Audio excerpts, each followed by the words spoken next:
La parole est à Monsieur Paul Giacobi.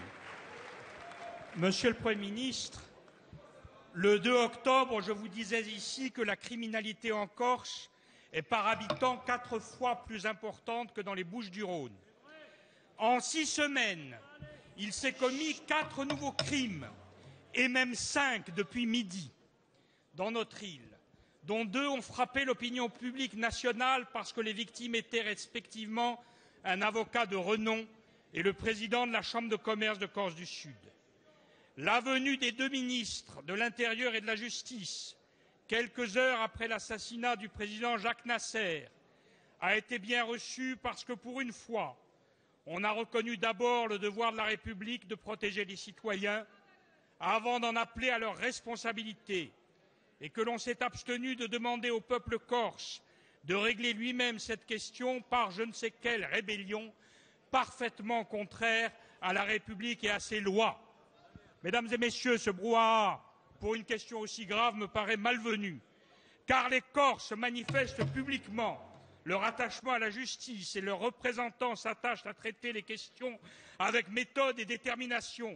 Ainsi, l'Assemblée de Corse a mis fin au désordre des transports maritimes et conduit une politique exemplaire pour régler la question foncière et les excès de spéculation.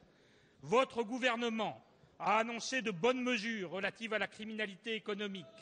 Mais j'ai trop l'expérience de réactions justes, mais aussitôt oubliées, d'annonces sans autre effet que médiatique, pour ne pas vous interroger à nouveau.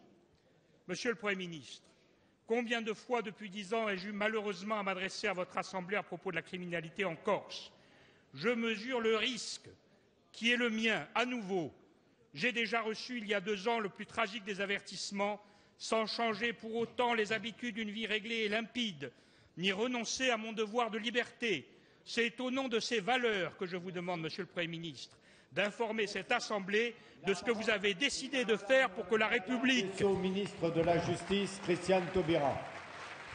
Monsieur le Président, Mesdames et Messieurs les députés, Monsieur le député Paul Giacobi, Monsieur le député, bien entendu, le gouvernement éprouve le plus grand respect pour le courage des élus et pour le courage de l'ensemble des citoyens corses face à cette situation insupportable et très fortement chargée d'angoisse au quotidien.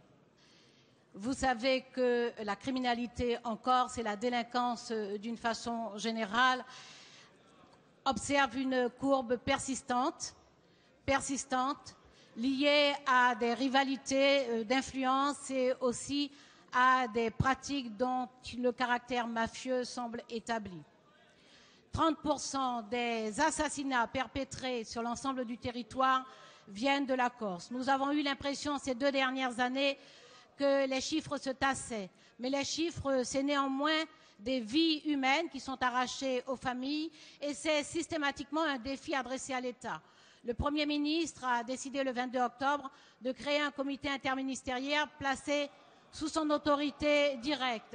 Le ministre de l'Intérieur et moi-même, nous nous sommes rendus en Corse la semaine dernière et nous avons apprécié la qualité du travail que nous avons pu conduire avec l'ensemble des élus de toute sensibilité politique et nous sommes persuadés qu'au moins sur le plan local, une mobilisation républicaine est possible. Pour la politique judiciaire, une circulaire pénale territoriale sera diffusée avant la fin de la semaine. Elle comprendra 5 axes forts, dont en particulier un lié aux assassinats directement avec une amélioration du taux d'élucidation et de la rapidité de la réponse pénale, un autre qui attaque la racine du mal avec une meilleure identification et une meilleure confiscation des avoirs criminels. Nous allons également renforcer les effectifs par des créations de postes et une meilleure qualification des postes.